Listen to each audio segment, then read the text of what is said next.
Have you ever heard of a coin so cursed that every single person who owned it met the same gruesome end?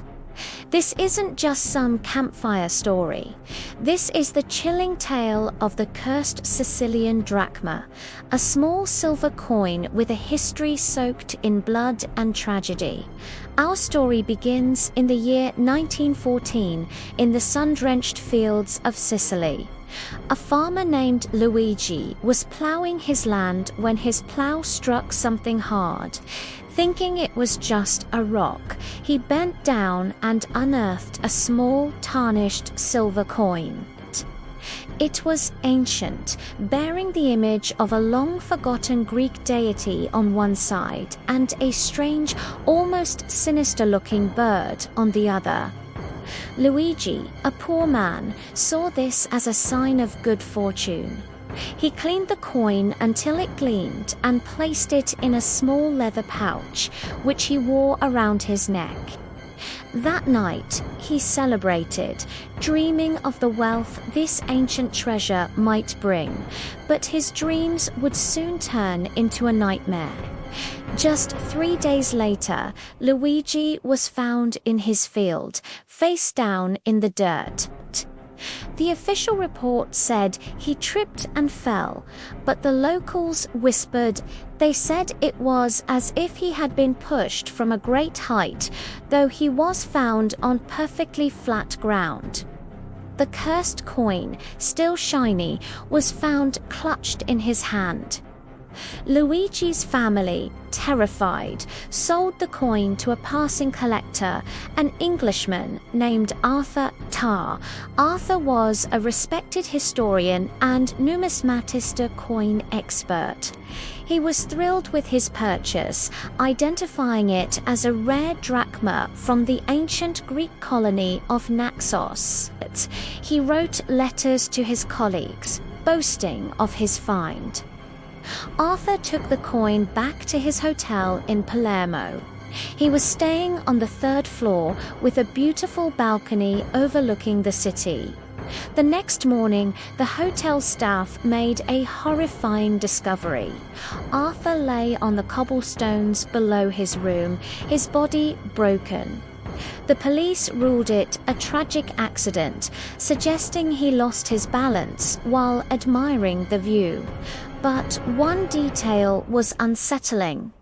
The balcony railing was perfectly intact, and Arthur was known to be a very cautious man. In his room, his research notes lay open, and sitting right in the center of the page was the small, gleaming silver coin. The coin then passed to Arthur's nephew, Thomas, back in London. Thomas wasn't a collector, he was a gambler. He saw the coin not as history, but as a potential lucky charm. He started carrying it to his high-stakes card games, and for a while, his luck was incredible. He won hand after hand, his pockets overflowing with cash. He believed the coin was his secret weapon. But his winning streak was about to come to a brutal end. One night, after a particularly big win, Thomas was walking home through the foggy London streets. According to a witness, he suddenly screamed and stumbled as if shoved by an unseen force, falling from the edge of a canal embankment into the dark, murky water below. It wasn't a high fall, but it was enough. When they recovered his body, the only thing of value left in his pockets was a single ancient silver coin. The pattern was becoming disturbingly clear. After Thomas's death, the coin vanished from the public eye for several decades. It was as if the world had forgotten about the cursed drachma. But evil has a way of resurfacing. In the late 1960s, it appeared in an auction in New York City, listed as part of an anonymous estate. It was purchased by a wealthy socialite named Isabella, a woman known for her love of rare and exotic objects. She loved to show off the coin at her lavish parties, telling a romanticized version of its history, conveniently leaving out the part about everyone dying. She wore it mounted in a custom-made locket, a conversation piece that always drew attention. Isabella lived in a luxurious penthouse apartment on the 20th floor. One evening, during a thunderstorm, she stepped out onto her terrace to get some air. Guests inside heard a sudden scream, cut short by the clap of thunder. They rushed outside to find the terrace empty. Isabella's body was later found on the street below. The police assumed she was struck by lightning or slipped on the wet tiles. The locket she always wore had broken in the fall, and lying next to her, almost winking in the flashing emergency lights, was the Sicilian drachma. By now, the legend of the cursed coin was no longer a whisper, it was a headline. Paranormal investigators and historians began to trace its bloody path. They discovered that the coin's curse might be even older than they thought. Legends from ancient Sicily spoke of a sorcerer who was betrayed and thrown from the cliffs of Naxos. As he fell, he cursed the silver coin in his possession, vowing that anyone who held it would share his fatal, sudden, violent fall from a height. The image on the coin, once thought to be a simple bird, was re-examined. Some experts now believe it represents a fury, one of the ancient spirits of vengeance. The curse seemed to have a specific, terrifying signature. It didn't matter if you were on the 3rd floor or the 20th, in a field or by a canal. If you owned the coin, gravity itself would become your enemy. The coin's next known owner was a skeptical journalist named Frank, who decided to debunk the myth once and for all. He acquired the coin in the 1980s, intending to write an exposé on mass hysteria. He publicly declared that he would keep the coin for 1 year to prove it was harmless. 4 months, nothing happened. Frank traveled with the coin, lived with it, and even slept with it on his nightstand. He wrote articles mocking the legend, calling it a coincidence. On the 364th day of his experiment, just 1 day shy of proving his point, Frank was covering a story at a construction site. He was interviewing a foreman on the ground floor of a new skyscraper. Suddenly, a steel beam from 40 stories up inexplicably broke loose from its crane harness.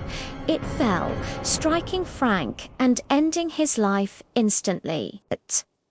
It wasn't a fall in the traditional sense, but something from a great height had brought about his death. The coin, which had been in his pocket, was miraculously undamaged. After Frank's death, the coin was taken into possession by a secretive society dedicated to containing cursed objects. They understood that this wasn't an item to be sold or studied, but one to be isolated. The society's leader, a man known only as the curator, took on the immense risk himself. He didn't carry the coin. Instead, he had it sealed within a block of solid lead and stored in a subterranean vault hundreds of feet below the ground. His logic was simple. If the curse involved falling from a height, perhaps being deep underground would neutralize it. For years, it seemed to work. The curator lived to an old age, and the world heard no more of the cursed coin. The story became a forgotten piece of dark folklore. But the story doesn't quite end there. Upon the curator's death from natural causes, his successors were tasked with checking the vault. When they opened the lead-lined box, they made a bone-chilling discovery. The coin was gone. There was no sign of a break-in, no damage to the box or the vault. It had simply vanished. Where is the cursed Sicilian drachma now? Some believe it's still locked away. Its disappearance just another layer of the society's secrecy. Others fear the curse is more intelligent than anyone realized, that the coin somehow willed itself free, waiting for its next unsuspecting victim. It could be anywhere. In a dusty antique shop, at the bottom of a flea market bin, or even sitting in a coin collection, mistaken for a simple piece of ancient silver. So, the next time you see a beautiful old coin, you might want to think twice before picking it up. You never know what kind of dark history it might carry, or what kind of terrible fate it might have in store for its next owner. The cursed Sicilian drachma is a terrifying reminder that some treasures are best left buried. Thanks for watching, and if you enjoy diving into these dark legends, make sure to like and subscribe for more. Stay safe out there.